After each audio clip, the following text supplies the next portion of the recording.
It's time to get bold. So today, Alec and I will make some bold predictions about the upcoming 2024-25 season for the St. Louis Blues, and we'll also make some predictions for the NHL, including major award winners and the Stanley Cup champion. All that and more on this episode of Note News.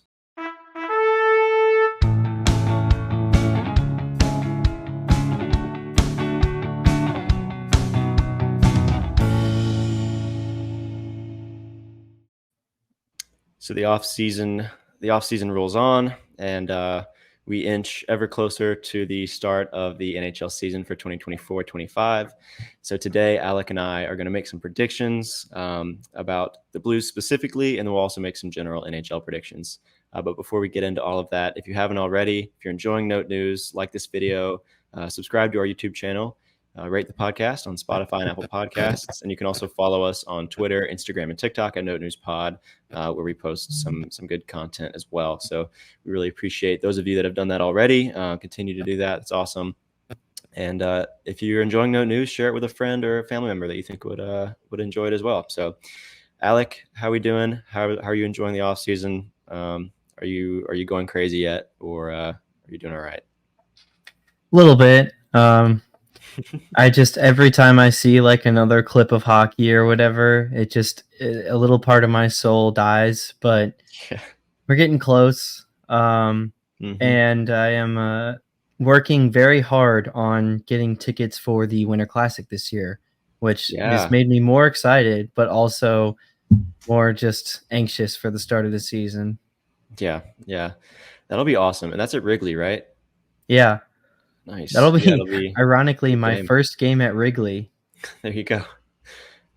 My dad and I are trying to do all 30 MLB ballparks. And we're saving Wrigley for last. A, because it's like a good historic one to do, but also B, because we want to wait to give the Cubs our money as long as possible. So all right, let's go ahead and get into our predictions. So we're going to start with our bold predictions. So these are just going to be Blues specific for the bold predictions segment. And they're meant to be a little bold, like a little unrealistic, right? That's sort of the entire idea. So obviously the odds are these things won't happen. But I think we're trying to bake in a little bit of reality to some of these. It might take some sort of semblance of everything going right for these players or for the Blues, but let's get bold. Let's do it. So why don't we just sort of take turns making our bold predictions? Do you want to go first, or do you want me to take it? I think you should start us off. All right. So I'm going to start us off with one that I think you'll enjoy, Alec. And I'm going to say that Jake Neighbors will make the All-Star game. I think he can do it. So I think that he had a really good start to the season this year, right? He was playing really well. I think he regressed a little, but then was able to sort of pick it back up under Bannister, right? And responded really well to Bannister's coaching. I think that next year is going to be a good year for him. I think he'll start well and keep up the pace a little better than he did this year. And I think we could see him make an All-Star game. I'm not saying he'll be like the All-Star team like at the end of the season or whatever. I don't really foresee anything like that happening, but the All-Star game, I could see him making it. Maybe one of those like last players in kind of thing. But he's young. He's a great goal scorer. I think if he is able to play with like alongside Robert Thomas a little bit more this year, that could help his game as well. So Jake Neighbors making the All-Star game. That's going to be my first one. What do you think of that? That is a really fun one. I do think it would take, like you said, a lot of things to go right. I think probably either like an injury to Thomas or the Blues would have to be really like overperforming as a team because most likely we'll probably be a team with only one rep next year, especially because the West is like so good. I think the Western Conference is by far the better conference this year. And so for the Blues to have more than one rep more than the one required. Like it would have to be either the Blues are off to just a flaming hot start, or probably Thomas is either underperforming, which is really hard to see happening, or yeah, he's injured and can't play or miss some time. So I do like it though. I think if it's not Thomas, I think Neighbors actually should be a favorite. Yeah. Yeah. So I think that you're right. It would take a lot of things going right. I think that maybe one of the ways it could go right is if Thomas's like production is mostly assists and they're mostly to Jake Neighbors or something like that. But I think it could happen. I think that would be fun to see him get that I do recognition. also think Thomas is kind of finally like earning the recognition he deserves around the league. Right. Like he's kind of put the league on notice, and so people are really going to want to see him in the game. So, Hmm. but I do think I like the prediction a lot. There you It is go. bold, but that's what we're here to do. There you go. All right. Let's hear yours. So mine is a similar idea. I think the current top line of Booch, Thomas, Kairu is not going to end up being the top line by Mm, season's end and going into next year even. Um, okay. I think there's no chance that Thomas gets moved. 0% Right. negative percent chance. Um, but I do think that one of, if not maybe even both, Thomas and Buchnevich could be ousted from their role. Buchnevich is slowly getting older, Do you perhaps mean that aging curve. Sorry? you mean Booch or Kairu? Sorry, yes, Buch or Okay. Kairu. Cool. Cool. Cool. Cool. Good distinction there. So yeah, I think one of, if not both, either Butch or Kairu could, maybe not will, but could end up being ousted from the top line. Hmm. We've already talked about Neighbors kind of gunning for that spot. We've seen Kairu play second line minutes, and maybe Right. Buchnevich will have an aging curve reach up to him. Or sometimes we see the first year a guy gets paid, even though technically his extension doesn't happen until next season, but the first year Mhm. after he gets paid, kind of maybe is a little bit lazy. Can happen. I don't think that's going to happen, but can happen. Yeah. But yeah, I think we're going to see some shifting. We could see some shifting on the first line. I like it. And you think so? You think Neighbors would take one of those spots? Yeah, I think Neighbors is the favorite. Outside of that, I think you'd have to get really bold Okay. to find someone, maybe even bold Duke. But Ooh, it's right there in his uh, name, man. perhaps Saad just has another monster year, or Yeah. I don't know. Maybe Braden Shen goes back to playing like he's 26 years old. Unlikely, but you never know. All right. Also, because he's So a center, even more unlikely. But yeah, that one's fun. We've talked a lot about how much Jake Neighbors' goal production could just skyrocket if he's able to play like a lot with Robert Thomas. So I think that could be really really fun. Um, According to my next bold prediction, it would have to be Buchnevich losing his top line spot because my next one is about Jordan Kyrou. Um, my next bold prediction is that Jordan Kyrou will explode for a 40-goal season. Maybe not explode, but he'll get a 40-goal season next year. I guess an explosion would be more like 50 or something. But I think next year is finally the year. I'm predicting that he'll hit that 40-goal mark. He hasn't been that far off in recent seasons. Let me just pull up his goal totals. So last year, 31 goals led the team, and then the year before that, 37 goals. So wasn't far off that year. And I think if he had played at like his best for the full season this year, he could have come close again, right? He had such a slow start, and then once the head coaching change happened, he sort of flipped a switch and played a lot better.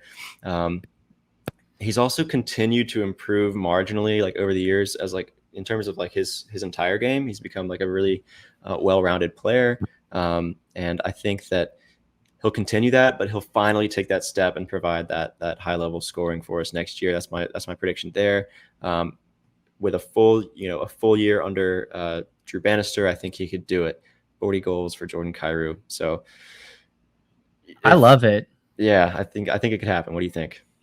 Yeah, I love it. I think the thing, a big thing in Kairos game is it's been so streaky, and usually Yeah. those kind of things get hammered out as players get older and comfortable in the NHL. And yeah, if he can just be the consistent, Jordan Kyrie that we know for the full season, I think it's totally in the realm of possibility. I would maybe even venture to say that 40 goals is not bold enough. I don't know. Ooh, all right. Um, but Wow. I do love the pick, and I think this could be a big year for Kyrou.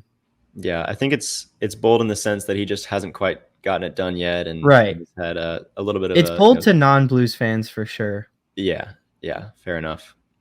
All right, why don't you hit us with your next one?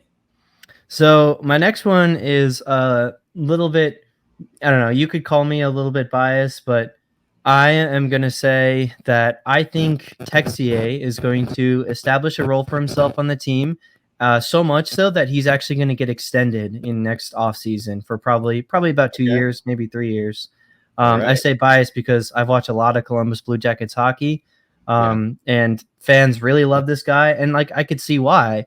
Mm-hmm. I think he fills a need that the Blues desperately have right now as a depth center. I think he's a young player who's maybe not on a rapid trajectory up, but got like a nice path laid out for him in the NHL to get Yeah. more playing time and to put up more production. And I think if he does that, I think the Blues would be wise to extend this guy as a probably a 3C. Yeah. Um, for filling that 2 to 3 year mark, depending on how well he plays. Mm-hmm. That would really like set up our window well too. That's something you don't have to worry about. And hey, if guys like Dvorsky or someone else comes along and kicks him out, and he just gets pushed too far down the depth chart, I think that would be a contract that would be easy to move on. Just please don't give him a full like no trade clause or Yeah, no move for real, clause. honestly. Um, I think we're beyond that though. Um, but I like Texier for this year, and I like Texier going into the future. I like that. I mean, he's a player that's gotten, a little bit better every single year. Like if you start with like his legit production where he was playing, enough games, like in 2019, 2020, played only 36, but still got 13 points. Next year, 49 games, and 15 points. The next year only played 36, but still got 20 points for the Blue Jackets. And then last year, 78 games played and 30 points. So I don't think I think it's possible. I like that one. And hopefully, yeah, like you said, if he does get extended, it's more of a team friendly deal on that one. We don't hurt ourselves too bad. I like it, and especially with the Blues who need some better depth at the center position. I think that would be awesome if we saw that. Okay, my next one. It seems like all of my if all of my bold predictions come true, um, it would have to be kind of a weird season for the Blues. Like if this one I'm about to make, the Kyrie prediction, if both of those were to happen, like then all three of Thomas, Kyrie, and Neighbors would have to be selected the All-Star. Like it would Mm-hmm. have to be a good year for the Blues offense. Okay, but my next prediction. Hey, let's get bold. Let's get bold. My next bold prediction is that Robert Thomas will have 100 points on the season. Oh yeah, now we're talking. Now we're talking here. So obviously he led the team in points last year with 86, which is a lot closer to 100 than you think. It's only 14 points away. Like, I think he can get it done, and I think the way he's going to do it is not a big step forward in goals scored, because last year in and of itself was a big step forward for him in terms of scoring with 26. I think it's mostly going to come from assists. So he just needs maybe we could pencil him in for like one or two, more goals, maybe three, like something like that. Like if we can just get a couple of those and then get like 12 more assists, I think it's possible. Yeah, 100 points. Robert Thomas, what do you think? I mean, I love it, especially for the exercise we're doing, and it's certainly not out of the realm of possibility. I mean, hitting the century mark for Thomas would just be like the cherry on the cake of this like beautiful player that we have, and would Yeah, finally truly people would realize that he's like a top 25 player in the NHL for sure. right, right. Yeah, I mean, I think the pathway's there, like you said. I think as a goal scorer, somewhere between 20 and 30 goals is probably realistic for him. But Hmm. if next year, if we think the scoring talent can be as good as he as it is, and he can get a lot of production, I think some of that may need to come also from the blue line, which I'm not sure about. But like Yeah. if Neighbors, Kyrou, Buchnevich all playing with him, maybe guys on special teams like Saad or I don't know, Kapanen, I guess crazier things could happen. Hmm. Um, then yeah, I mean, I think it's not out of the realm of possibility. I'd still probably say realistically he's 1 or 2 years off from the 100 point mark. Although I do Yeah. think maybe not likely, but I do think there's a good chance that he'll get 100 points in his career in a season, and I would love for it to be next season. If this happens, this is definitely the high end of outcomes for the Blues, and I Yeah. still see that as being possible. Not likely. Again, we're getting bold, but Yeah. That's the I point. love Yeah. it. Awesome. I'm such a fan of your predictions so far. These are all like Heck yeah. speaking to my heart. That's good. Real quick before you do your next one, one player that we've comped Robert Thomas to a lot is Alexander Barkov, who I think we've said they're pretty similar offensively, but maybe Barkov has the edge defensively. But this prediction is offense, and Barkov had a 96-point season in 2018-2019, albeit at a younger age than Robert Thomas is now, but still, if that comp means anything, I think it's worth considering. I think it could happen, man. Mm-hmm. We just need Jake Neighbors to score 50 goals. There you go. See, if Kyra scores 40 and Neighbors comes through and scores 30 plus, and Thomas is assisting a lot of those, then I think it could happen, man. Yeah, I would love it. All right, so for my next one, I'm gonna go to some of the young guys and the rookies specifically. And I think Hmm. of the rookies that could play next year, and especially the ones that get the most like significant playing time, I think Kessel could impress the most out of all of them. I think he's almost feels a little bit like a mini Pareko, honestly. Maybe not quite the same size, but hits hard. That's just a wicked slap shot and really good defensively. I think we could start to see him, accelerate that development curve. And he's probably the one that I'm at least at the beginning of the season going to be looking out for the most, especially between like I would say him, Tucker, Bolduc, and Snuggerud. I think that's all the guys I'm thinking of. Um, I would say Kessel's the one that I'm keeping my eye on the most. And I think he could have a big year this year. I don't know that it'll be like, I'm not going to say like 50 points, 10 goals or something. Although I do think probably if I had to put a number of it, honestly, I think 10 goals is probably about his ceiling and Okay. maybe like 30 points, maybe 40 at like Hmm. 90 something percentile. Wow. But mostly, I think like defensively, he's going to really impress and really carve out a role for himself on this team. Yeah, I like it. I think we're gonna need some of that advancement from those rookies if the Blues are gonna make it out of this retool on the other side. So I like it. We're getting bold here. I'm a little disappointed in you for not leaning harder into the bold Duke side of things, but it's okay, man. It's okay. I'll let it slide. Okay, my next one has to do with the Blues as a team. I think they're gonna improve. You can press me if you don't think this is bold enough. Okay, I want you to press me. I think they improve to 95 points as a team, and they make the playoffs. Um, Mm. Ooh, I think that's the second half of that is the bolder part, honestly. Yeah. So okay, wait. Let me pull up the standings from last year.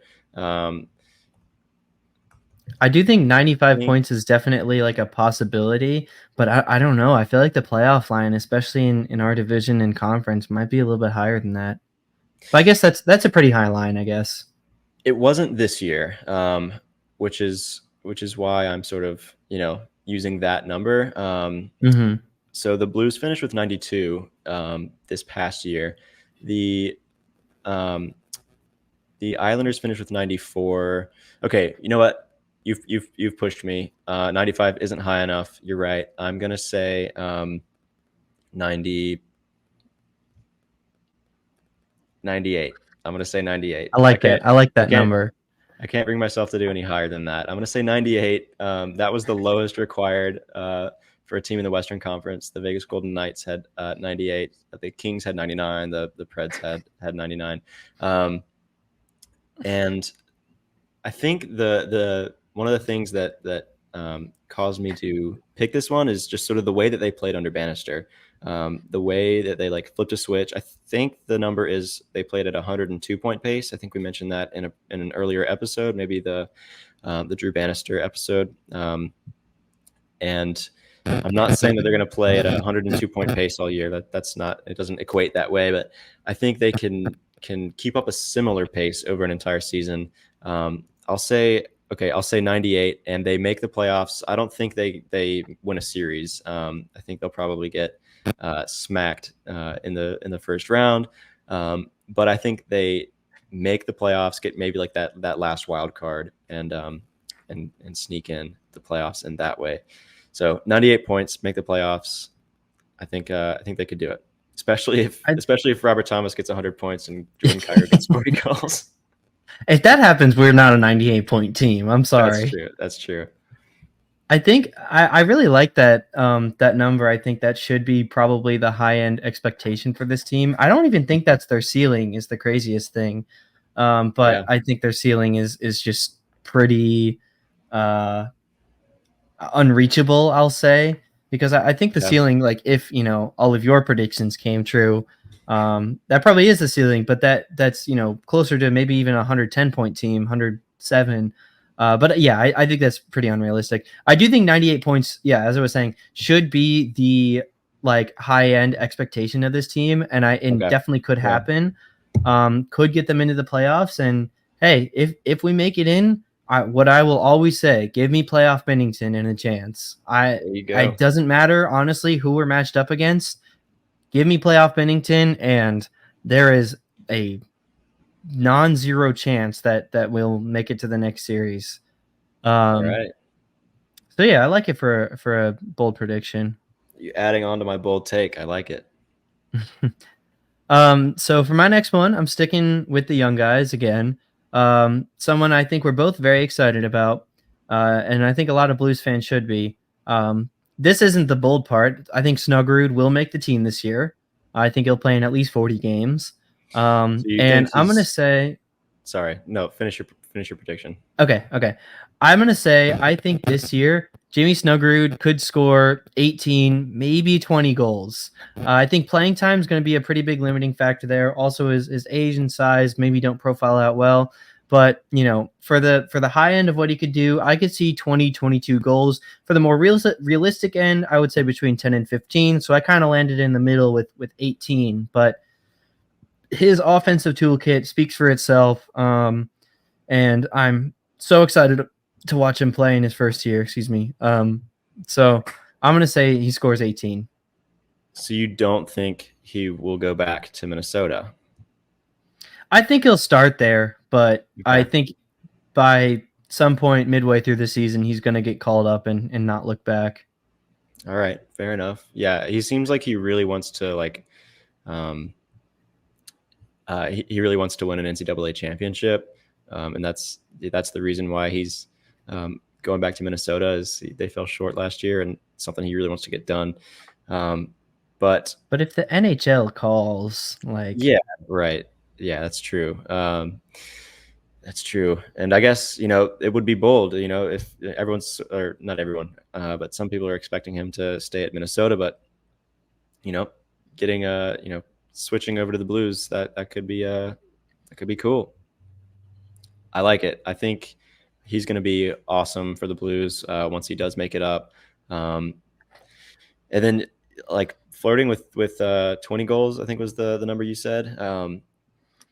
That would be awesome. And that would provide even more scoring depth that the Blues could lean on. And, if the defense continues to play like it does, that's going to be even more valuable. So That's awesome. I'm really excited for him. I like that. I I like think that. going back to my first prediction too, he could be another guy that could be gunning for one of those top line spots, especially down the stretch if he's really like heating up. Okay. I like it. So this is my last bold prediction for this episode before we move on to like general NHL predictions. This is one that I think you and I were both thinking about. My last bold prediction is that Jordan Binnington will win the Vezina next year. I think it's bound to happen if he stays with the Blues, if he continues to play like he does. We've talked in recent weeks about how much we like Jordan Binnington and how good we think he is, especially like last season. He had such a good season. We brought it up on the previous episode, but he finished fifth with goals saved above expected at 16.5. Ahead of him, one of the goalies ahead of him is a backup, Anthony Stolarz for the Florida Panthers. So, top 5 in goals saved above expected. Let me look at his other stats. He faced a lot of unblocked shots, right? Like the defense was sort of like a sieve in front of him and just let a lot through other than Colton Parayko, who was like the third goalie for the Blues pretty much. But he had 3,369 saves on unblocked shot attempts. That's third most in the NHL. He had the fourth most saves on shots on goal with 1,630. And I think if he keeps it up, if he puts together a similar season as he did last year, and then we can project maybe like a little bit of improvement. Like we said, he's getting into the sweet spot for goalies when it comes to like their career years in terms of his age. I think he's right in that sweet spot, and I think that if last year was any indication, he is starting to become one of the like elite premier goalies in the NHL. And if we're getting bold here, might as well get really bold and say that he'll bring home the Vezina Trophy. And yeah, what do you think? I like it. Well, of course I like it. I made it, but what do you think? Yeah, I mean, goalies are so weird because they could go from being like the best goalie in the league to like bottom 5 in like the snap of a finger, Carey Price. But like, it's so Binnington feels like one of those guys that actually like his variability is pretty low compared to other goalies. I know a lot of Blues fans will feel like on any given night he can kind of have a stinker, and that's true. And I feel like that's true of any goalie really. But when you look at his year-end stats, they've kind of all landed pretty consistently and getting pretty consistently better. And that's just so rare for a goalie. I feel like that's really the mark of a good tender. Like that's it. It doesn't. Yeah. The hardest thing to do for a goaltender in the NHL is to have a consistent career, and Binnington's been that. And last year, I mean, yeah, he just had a magical season. I mean, this is for something that I'll do myself for predictions. I think I'm gonna have Binnington in my top 3 Vezina votes, and I don't even think that's like a bold prediction. So having him one, I mean, I love it. Like he's one of the premier goalies, and apparently it's bold for the rest of the league. But Blues fans know we're not going to be surprised when he's a Vezina finalist, and he could win one in his career. And boy, would I love to see that. Yeah, I think next year's as good a time as any. Yeah, like you said, projecting goalie performance is hard. It's such a mental position. Like, seems like more so than the others, and it's difficult to evaluate goalies. But I think by most of the good metrics that people tend to use, Binnington is up there. So mark it down. I think he's going to do it. And my next prediction actually might help yours out and make it more likely. Let's see it. I'm looking at the Blues as a team here, and the more I look at this roster, the more I'm thinking to myself, like, guys, we've made it. And hear me out here. I think the Blues are going to be one of the better defensive teams this year. And hear me out. So This is bold. The other part of this bold prediction that is really bold, but kind of a fun throw-in, is I think Radek Faksa could finish, could get like up the ballot Selkie votes, like maybe top 25, top 30 range. Is it realistic? No, but I'm having fun.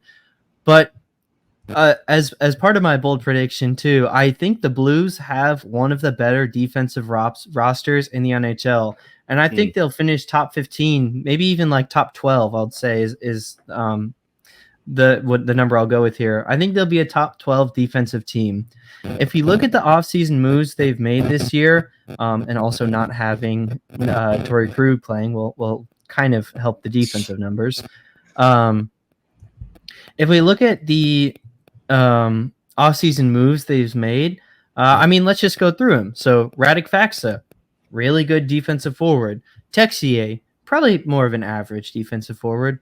Matthew Joseph, above average defensive forward. Kasperi Kapanen, kind of above average for a fourth liner, probably, but you could say that he's maybe not so good, but sure. Ryan Suter, defensive defenseman. So already, like, our bottom six line were just atrocious, like letting in so many goals. I don't have the stats in front of me, but a lot of goals came against our bottom lines last year. That's already like 3 or 4 guys that you think should be above average. You even that out with Parayko still being the god that he is. I mean, you guys know I'm a Nick Leddy fan. I think he's underrated defensively, and he's shown no signs of slowing down. If we can, project Perunovic to just be like fine, solid.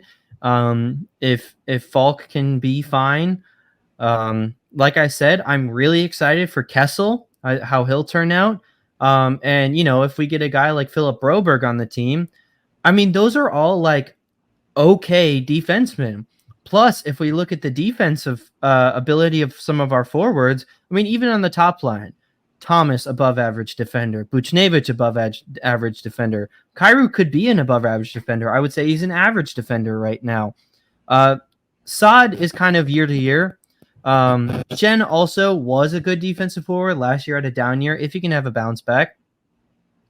Neighbors, we'll see. So admittedly, that second line is a little bit more of an offensive line, but as I said, going down to our 3C, if it's Texier, if it's Faksa, maybe if it's even someone like Matthew Joseph, all great defensive forwards.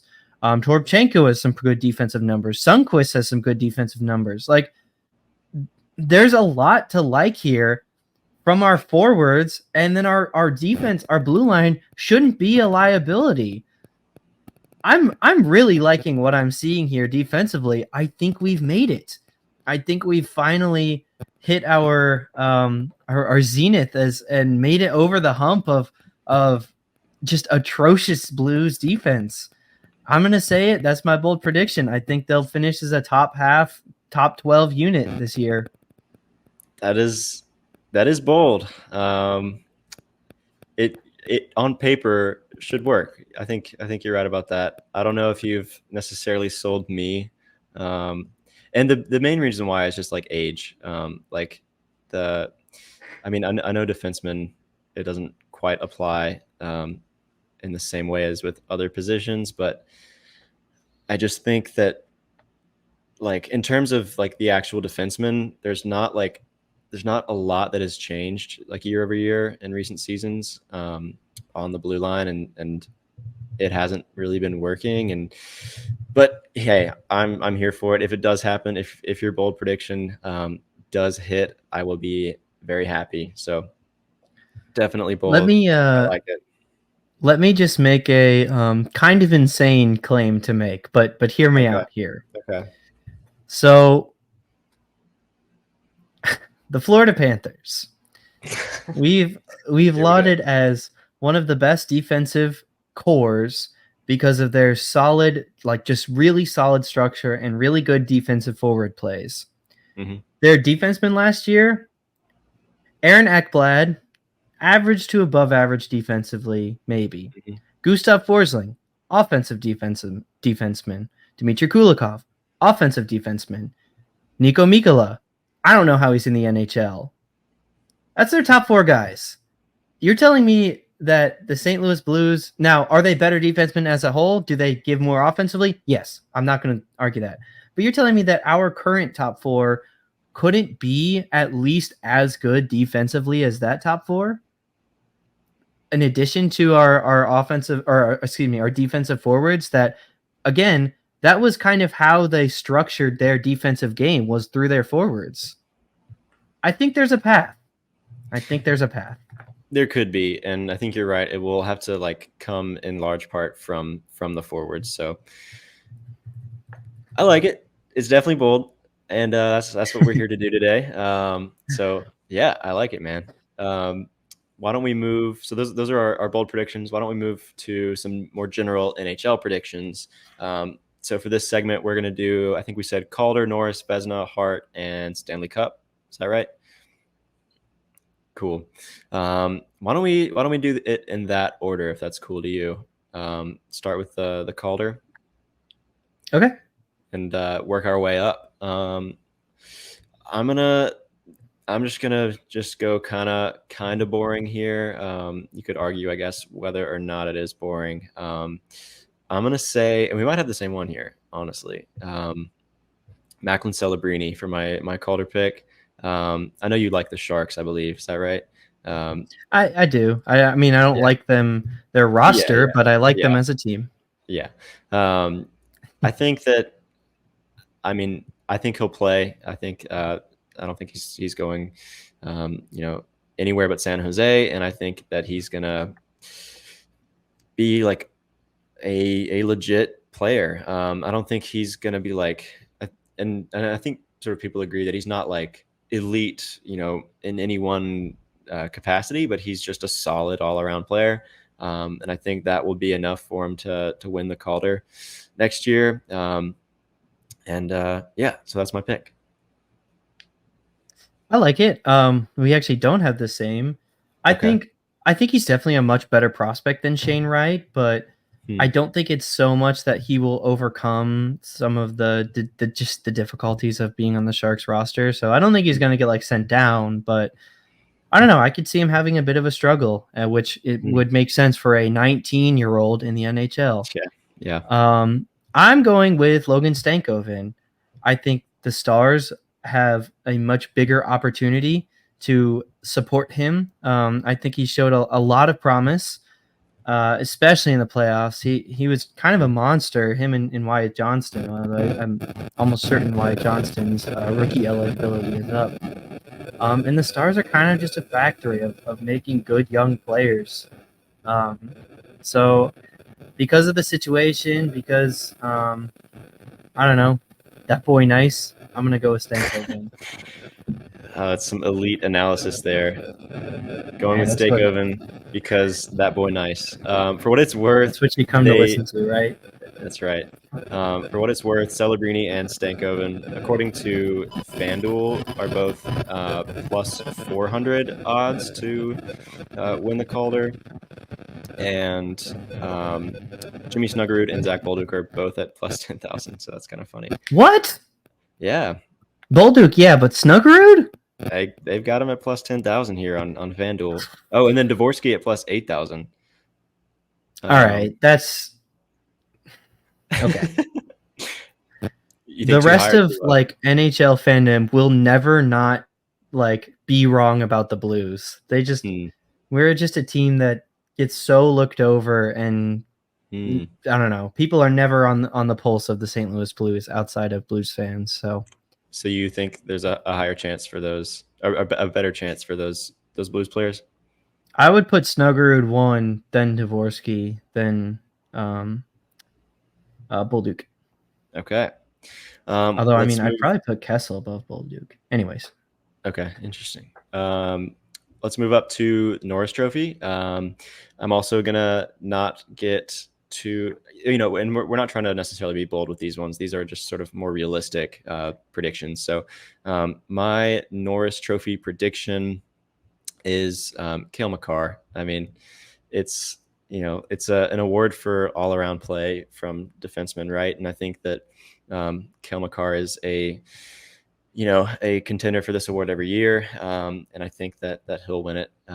It was Quinn Hughes this year, I believe, right? Yes. And I think that, yeah, I mean, I guess I don't really need to explain why Cale Makar would win the Norris Trophy, but yeah, that's my pick is Cale Makar. I think he gets it done, and I like watching him play. He's so good, and when he's on, he's like one of the best players in the league. It's insane. So I think he can have a big year next year, and I'll pick him as my Norris Trophy winner. I weirdly think that Cale Makar is underrated. Like, I don't think he gets enough recognition. I seriously think this guy is the next Bobby Orr. I think he might. He's on a path to go down as like a top 5 defenseman ever, and people put him like third in terms of like defensemen. And also, I think Roman Yossi's overrated. I think he was one of the best defensemen. Now I think he's like, I don't know, maybe top 10, maybe not though. He did, but regardless, Roman Yossi did have like a really good year last year. by points, but like he was so bad defensively. Yeah, well, that's true. That's true. I'm usually lower on Roman Yossi, but yeah. Who do you have for your Norris pick? I went with I mean, for every year it's also hard for me to not put Cale Makar. But just for the sake of, I don't know, being different and having something else, I'm going to put Adam Fox. I think behind Cale Makar, he's my number 2 defenseman. Although Quinn Hughes is quickly rising, but I still like Fox a lot. Plays, will have the production offensively, so good defensively. Kind of the same thing, just not quite as good. But in any given year, I think he could win it, and yeah. Nice. Yeah, that's a good one. Let's see. Why don't we move on to Vezina? And mine is going to be the same. Jordan Binnington. That's who I'm picking to win the Vezina, and I already gave my argument earlier in the episode. So, yeah, I'm going to say Jordan Binnington, Vezina winner. I love it. And with that top 10 defense around him, he's definitely going to win it. There you go. That's right. So I mentioned I think Binner will be a finalist for me. I don't think he's going to win it, though. I'm going to go kind of chalk here. I think it's Chesty again. I think he's the best goalie in the league, and I think the Rangers, I mean, spoilers probably soon, but I think they're going to be a really good team this year. I already picked Fox, and yeah, Shesterkin is just unbelievable. All right. Fair enough. Cool. Well, we only got a couple left here. Moving on to the Hart Trophy. I'm going to take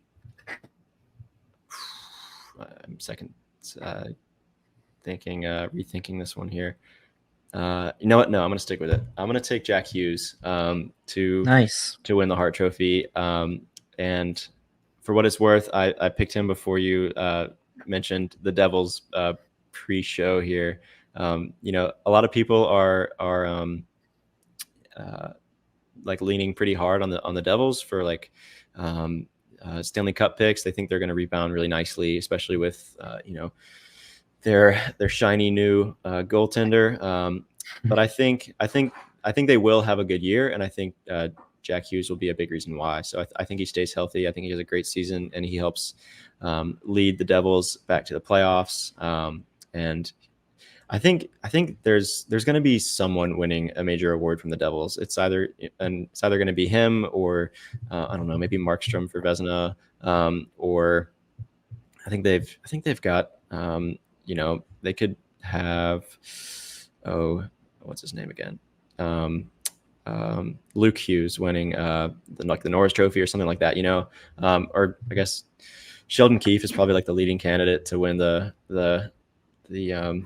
Jack Adams award. So I think someone's going to do it. Yeah, I think someone's going to do it because I think that the Devils are going to rebound nicely. But I'm picking Jack Hughes as one of the biggest reasons why, and for that reason, he'll come away with the Hart Trophy for next season. For my Hart, I'm gonna kind of cheat here, but I'll go quick through them all. So I truly I know it's lame, but I truly think that McDavid's going to win it because I think the Oilers are going to go on a revenge tour. Yeah, moving on from that one, no discussion needed. Another pick I would make, I know I didn't pick him for Norris, but in this situation, obviously he would win it. I would say Makar, because I think Makar is going to win a Hart in his career. And Yeah. I guess it would be unlikely this year because I think the Avalanche are kind of on a little bit of a, I don't know, downward trajectory, but maybe that could help his case actually if he just puts up a monster year on a kind of disappointing team. Hmm. That could push him over it. If I were to go more bold and go more crazy, I think for whatever reason, and I have two again because, like I said, I'm cheating. I'm a dirty, rotten, no good cheater. I would say I just kind of have a feeling that this is the season that Jack Eichel is going to play more than 2/3 of the games this year. Maybe like 75, 77 games. And I think that could put him, I mean, at his pace, I think he could win a Hart. The other one who is a really underrated player on a team that really overperformed, and he was a big reason, Elias Pettersson, like weirdly doesn't get talked about enough, but Hmm. you can kind of, again, he's another guy, if he can stay healthy, you could like kind of pencil him in for 100 points, which is crazy with Yeah. like arguably Selke level defense as a center. Yeah. And I would like to see him get a recognition he deserves. Fair enough. But if you had to pick one, Alec, I'm gonna make you do it. I'm gonna make you pick one. In what world? Because if I'm being like who I'm actually think it's gonna be, I think it's gonna be McDavid. So am I saying in the non-McDavid world? Whatever world you want. I mean, in whatever world Jack Hughes could win the Hart Trophy, I guess too. So, or um Binnington could win the Vezina. So, I will what do you think? go with. I think I just have a feeling about Eichel. I don't know why. Okay. Okay. Fair enough. I made you pick one for the graphic that we're gonna have to post. So gotta have someone in the predictions. Yeah. Okay. So that's our player award predictions. So let's make our Stanley Cup predictions. If you followed along with us while we were I'm hearing some static on your end. Hmm. Okay, it just cleared up. If you were following along with us earlier on while the Stanley Cup playoffs were going on, you might know I like the Carolina Hurricanes. So for my Stanley Cup pick, I'm gonna stick with it. I'm gonna pick the Hurricanes over the Dallas Stars. That's gonna be my pick this year. Maybe like I don't know. I think it's a good mix of boring and like a little bit of boldness as well. I think that like people have considered the Canes as like the cup contender for so long that now they're like a little bit tired of it, and like people aren't going to be, people are. I feel like there's a little bit of like regression that people expect from the Hurricanes, and I think like that's the year they do it. Like that's the year that they finally do it. Is like right when everyone thinks they're down, they finally get it done. So I'm gonna pick the Canes over the Stars. In 7 games because 7 games are fun. Just Yeah. as a throw in there. Yeah. I like it. I like it. Um, I would say, um, I guess for mine, like it's impossible to get the preseason like Stanley Yeah, Cup prediction right. Like if anyone gets it right, congratulations, you should go buy a lottery ticket. yeah. Um, So I'll say for mine, I think the more likely of the two, I mentioned I think the Rangers are going to be a really good team, but honestly, I hate to be that guy, and I totally am being that guy. I think the Oilers are going to be on a bit of a revenge tour this year, so I'm going to take the Oilers over the Rangers. I would Yeah. love this matchup. It's the Oilers' year. Yeah, okay, whatever. But I think with the impending losing Drysdale, with how heartbreaking their loss was last year, I think they could do it. So I don't know, take him in 7. But if I were to get more bold as well, for one that I think is really fun, I think if I am going to go actually with a bit of a repeat here, Hmm. and I am going to take. I can guarantee no one is predicting this finals matchup. I am going to go with a repeat of 2017 Stanley Cup Finals, and the Pittsburgh Penguins are bringing home their last Stanley Cup for the next probably 50 years um, over the Nashville Predators. I think if any year Nashville can make it to the Cup Finals, it has to be this year, but I still don't see them winning it. And if I'm picking a fun one from the East, I mean, who knows? If in any given year Crosby McDavid can put, or wow, Crosby and Malkin, my Yeah, goodness. Freudian slip, perhaps 2027 perhaps. Pittsburgh Penguins. There you No. go. If in any year Crosby and Malkin can just like put it together, and we've seen flashes of greatness from Jari, if he can be consistent, then who knows? Maybe they could make a run, and why not? It's fun. I think you're right when you say that no one is Yeah, picking that one. guarantee that. That would be fun though, like one last ride for that crew in Pittsburgh. That would be cool. And then to see Nashville get so close and then fall short would be fun too. It would like break my heart to see them, like the whole time I would be the biggest Penguins fan in the Yeah, world. Um Goodness. But yeah. yeah. Oh, I didn't give a game. I would say probably Oh yeah. 6 games. 6 games, Penguins over Predators. Um, well, that is bold for sure. So that's in line with our our first half of the episode. So that's going to do it for our predictions episode. Do you agree with our predictions? What do you think of our bold predictions regarding the St. Louis Blues? Do you think any of those could happen? And then what do you think of our NHL predictions as well? You can let us know in the comments. You can also follow us on Instagram, Twitter, and TikTok at Note News Pod, and let us know what you think on any of those platforms as well. If you haven't already, like this video, subscribe to our YouTube channel. We really appreciate that, as well as 5-star ratings on Spotify and Apple Podcasts. So we love to see all that, and really appreciate those of you that have done all that already. Also sharing Note News with friends or family. Anyone that you think would enjoy it goes a long way for us as well. So we appreciate all that. That's going to do it for this episode of Note News. We'll see you next time. And as always, let's go Blues. Let's go Blues.